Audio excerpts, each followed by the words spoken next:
What's up YouTube, and welcome to my pickups video for the month of March 2025.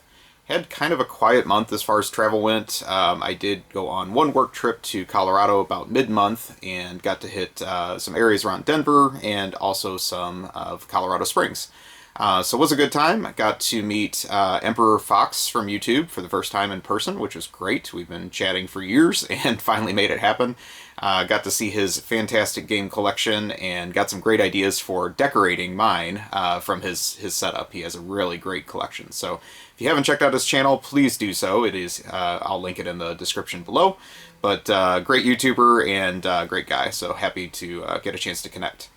Outside of that, had kind of a crappy month with a major hailstorm coming through the area and damaged my house and cars, and so kind of took away some of the energy I had for game hunting toward the end of the month, dealing with all that and insurance and all that fun stuff. So everything will be fine, but just kind of a hassle and just has really been consuming my free time in the last couple weeks. But did get a few things. Like I said, most of this is from the Denver trip, and we'll go ahead and get started. So first thing I got was actually from Limited Run, and this was my buddy Lenny tipped me off that they were having a private sale to clear out some of their excess product, which is weird to me. They have excess product because I thought that was the whole purpose of their stuff, was that it sold out. But anyways, I got Trip World DX for the PS5. This was a game that when it came out I was kind of interested in it, but I didn't really want to spend the full 40 bucks or whatever it was.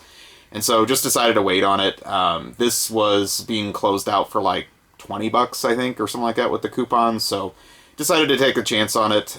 Still took them like 2 weeks to get it here, which is silly. Like even games that are in stock, they can't even get out in a quick fashion. But anyways, if you have not heard of this game, it is a Sunsoft game that came out on the Japanese and European Game Boy, but did not come out on the US system, unfortunately.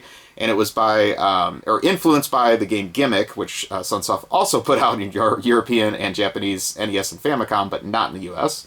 And has a very unique play style as well as some of the physics in the game. It is a 2D platformer, of course, but has some differences that kind of throw you for a loop playing it for the first time.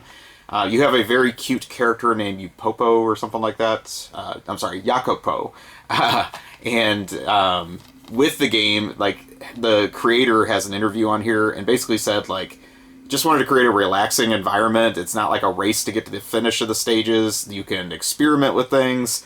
Not even all the enemies are violent toward you, which is kind of different. But then the bosses are, like, mega aggressive. So it's just a weird balance of a game.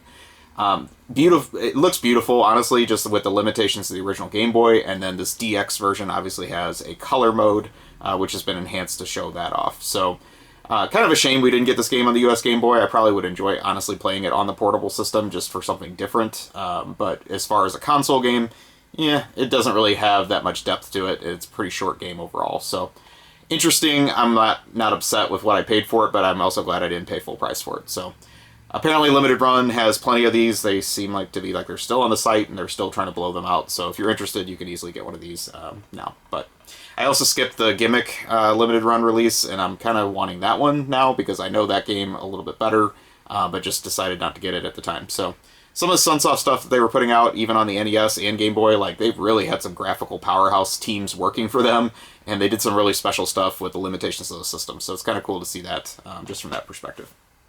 So let's talk about stuff I got in Colorado, because that's really everything else in the video. So one thing I got was at a store on the way to Colorado Springs.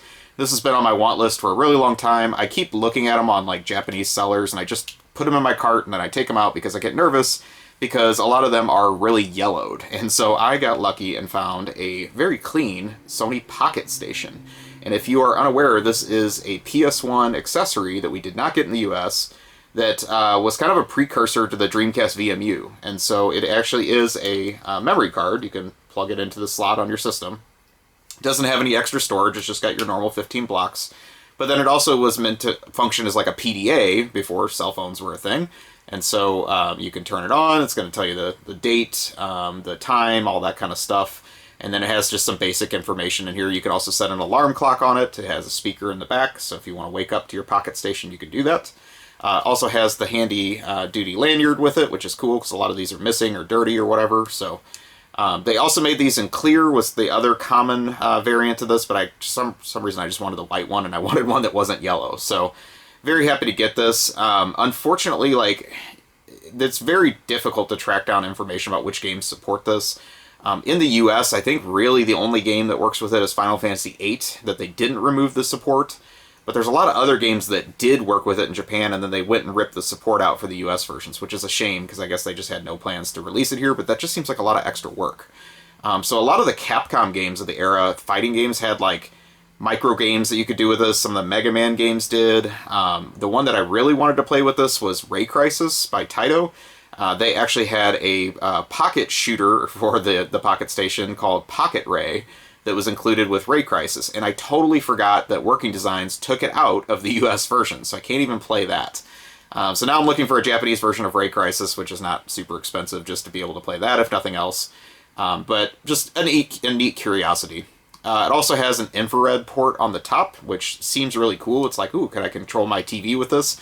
No, unfortunately, that was how it did data transfer from Pocket Station to Pocket Station, so you could trade save files with a friend, things like that. Really cool technology for the time. It didn't really take off that well. I would say in Japan there's probably about like 50 games that have some support for this, but honestly it's like files just of like what's on your memory card that you could look at. Like, so many of them didn't really take advantage of trying to make a true mini game or something for it. So interesting curiosity, and just happy to have this in the PS1 collection, and way overdue, to be honest. I should have had one of these a long time ago. So we're going to talk about a couple complete in box games that I found in the Denver game stores. And so both of these were upgrades. I had loose carts at both of these games and was very excited to get both of these. The Denver market, I've said it a million times, like, there is so much depth to the game stores and the quality of inventory they have out there. It really blows away most of the nation. So I highly recommend it if you're ever out that way, just to check out like some of the quality in some of those stores out there. And the stuff rotates through, so even if you go back multiple times, you're going to see different stuff, which is great. But one of the games I got is a really clean copy of Lufia: The Legend Returns for Game Boy Color. Obviously was originally published by Taito, the series on Super Nintendo or Super Famicom, and then Natsume got involved and started publishing the series after that, and then I think even Atlas published one of the games in the series later on. I don't think Taito ever made these games, but it was very weird that Taito was putting out a true RPG, and that we got it in the US.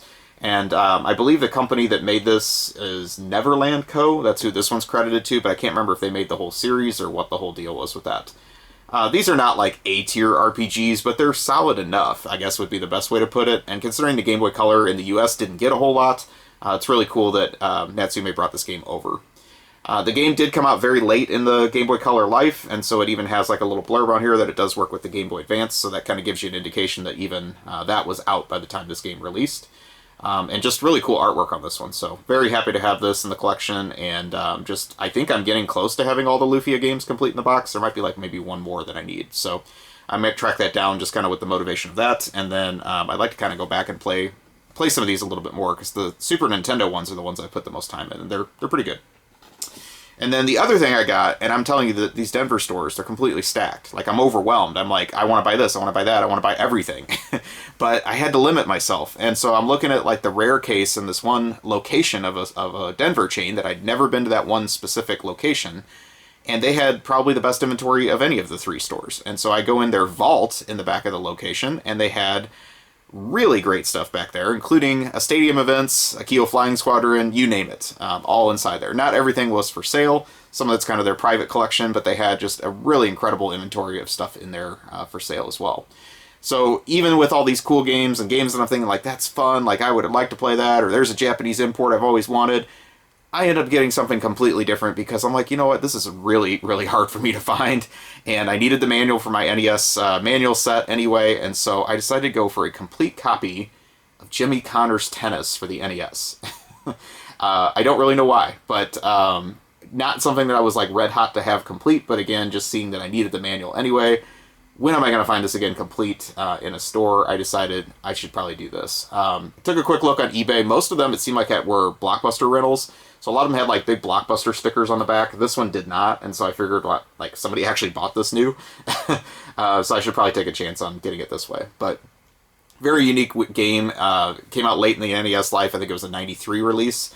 And what you'll notice is the publisher, I think, is what makes this one unique, with a very funky logo on here. This is a very early Ubisoft game.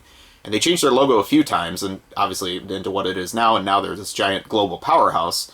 But Ubisoft was not a big company when this game came out, and I think they farmed the development of this out to somebody else. They did a really crappy job with it. It's not a great tennis game. And what's really strange is the Game Boy game of this is also very uncommon, and I think it's the exact same game. Like, honestly, the NES game feels more like a Game Boy game than vice versa. So, not really a high-quality tennis game, especially for coming out late in life, and clearly they didn't sell many of these. But I am very happy to have this in the collection. I don't know why. It's one that I'd probably just never ever seen in person complete, and obviously you can get it online, but that's not the same. So, happy to get an oddball for the NES collection and on my Denver trip. But that really about does it. I have some stuff that's coming in the mail that didn't come by the end of the month, so I decided I guess I'll save it for the April video. But hopefully you enjoyed the limited things that I did find this month. And thank you very much for watching. Please take a moment, like, comment, subscribe. Let me know what you think. I will talk to you soon. Have a great day or night, wherever you are.